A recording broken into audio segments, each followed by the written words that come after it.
Deltarune Chapter 3 is inspired by The Legend of Zelda.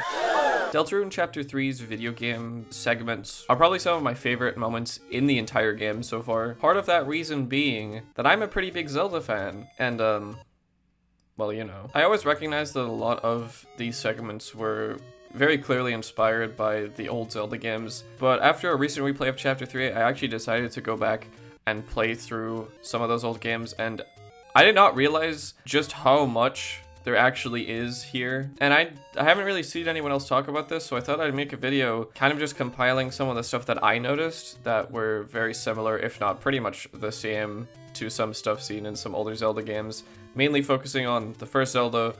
I tried playing 2. I didn't get very far. A Link to the Past and Link's Awakening, which I haven't played much of either, but I'm currently playing it, and there's already a lot there. This video isn't definitive by any means. I'm sure there's a lot of stuff that I'm gonna miss. But yeah, I like Zelda, so I'm gonna talk about Zelda. I guess an obvious starting point would be the visuals. The character sprites are supposed to reflect the Link's Awakening ones with their limited color palettes. I think something especially noticeable in the Mantle's second game, I believe, the second time you enter the Mantle game, you start off in like a beach seaside area, which again is also kind of similar to Link's Awakening with how you start in like the little village area and you have to go down to the beach to get your sword. And also something a little fun that I noticed was with the Mantle game, it gives the illusion that the game takes a longer to load, but I also think that's kind of similar to how you go between screens in Zelda 1. Like if you come out of a cave, the screen will kind of like wipe from the middle, which is possibly what this is referencing. Also, some of the designs just of the enemies in the game are very similar to one seen in Zelda.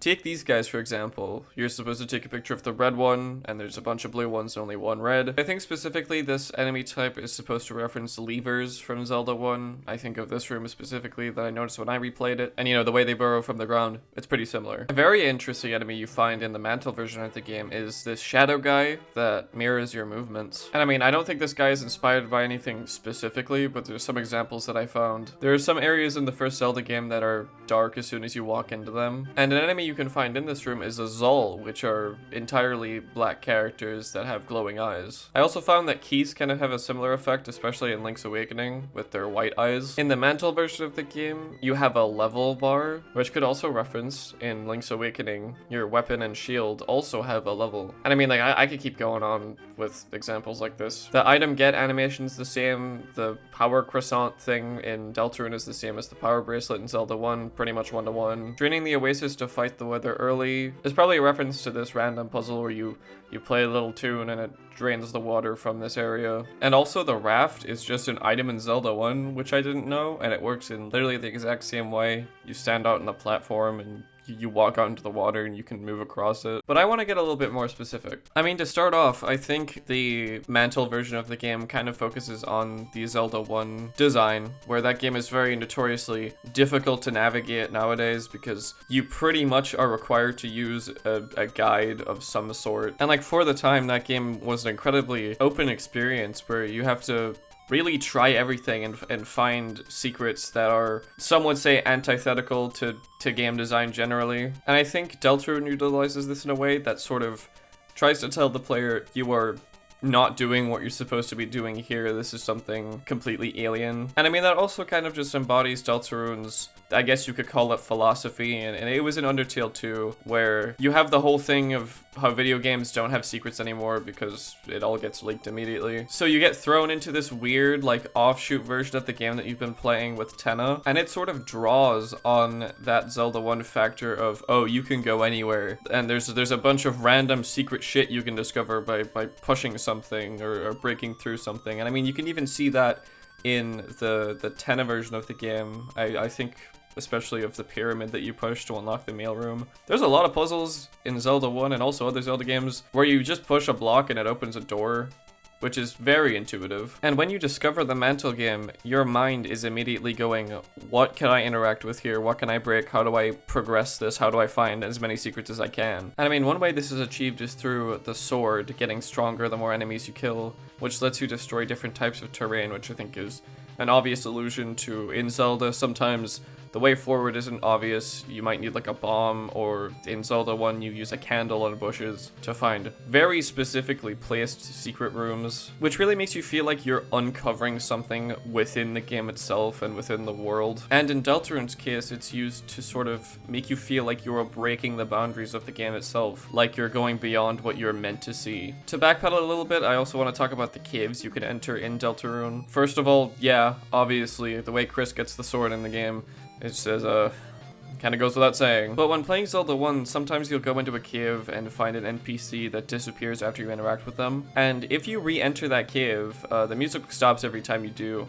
And if you re-enter that cave, it's just you and two flames and nothing, which can be a little bit eerie. And I think that sort of idea is used in the Mantle game, where in the normal version of the game, these areas are populated with characters that will just sell you whatever, but in the Mantle version of the game, they are completely empty. I think in Deltarune's case, it really helps to make the game feel a lot more isolating, because I mean, literally, it is just Chris playing this game by themselves, and I mean, also you're controlling it too. These caves also often give you very short text that is supposed to hint at what you're supposed to do next. And because of the fact that they can't fit a lot of text on the screen in Zelda, sometimes the messages are a little bit vague or just flat out weird, which is also seen in Deltarune in both versions of the game, but specifically in the Mantle game, I think of the Forbidden Path began with ice magic and also followed the White Cloak. Just these kind of weird, like, cryptic and distant messages that there's no old man delivering it in Deltarune. It's the game itself, which I think makes it even weirder. I think Deltarune, in a way, kind of weaponizes that sense of, like, exploration and wonder that Zelda 1 would have given you, especially when it came out, of having these infinite possibilities in this big open world for the time to go explore. And in Zelda's case, it is just for that reason. It's a big open world, you know, it's a video game. And with Deltarune, it kind of feels like you are exploring things that you shouldn't be exploring. It kind of takes that sense of uncovering secrets in a game and warps it in a fucked up way, and also acts as the in-game indicator of how to carry out the weird route. I just really like how it uses the Zelda formula and makes it into something that's supposed to feel super weird and uncomfortable. Another element we could look at are sound effects, which a lot of them are pretty much one-to-one with the ones seen in their Zelda counterparts. One that I think of is whenever a key appears in Zelda 1 with how it's ear grating. And I mean, maybe a little bit of a stretch, but I think it is possibly what inspired the ice key get sound effect, but obviously that one's a lot more scary.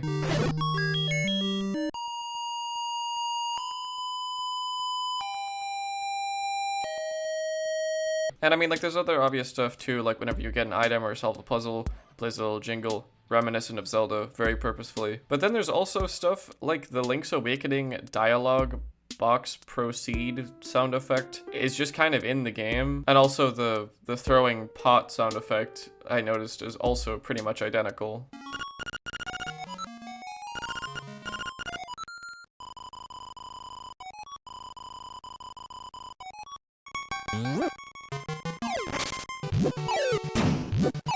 And I might as well discuss the elephant in the room. This guy. A lot of stuff that this guy does is kind of similar to a lot of things seen in Zelda games. I think specifically of Agahim from A Link to the Past. And I mean, there's some stuff I could stretch with, like, this fireball attack pattern is kind of similar to this one, but who cares? I think the fight with this Mantle Man, if you will, is kind of structured similarly to when Agahim kidnaps Zelda and sends her to the fucking Shadow Realm. I also didn't mention that A Link to the Past is a dark world where you change shape, but I'd argue that that's about as obvious as the sword thing, so I'm just gonna move on. But I think specifically with whenever you finish the Mantle fight and it leaves the scene, it teleports upwards and goes like, which Agahim also does. Also, in both games, you kind of have to break the boundaries of the game to follow them upwards. In A Link to the Past, you just have to slash the wall, and then in Deltarune, you have to actually physically enter the game to get the Shadow Mantle. And also, side note, when I was playing A Link to the Past, the sound effect that Agahim makes when he fucking ganks Zelda, I thought sounded similar to whenever a Dark Fountain is created, but again, that might be a little bit too out there.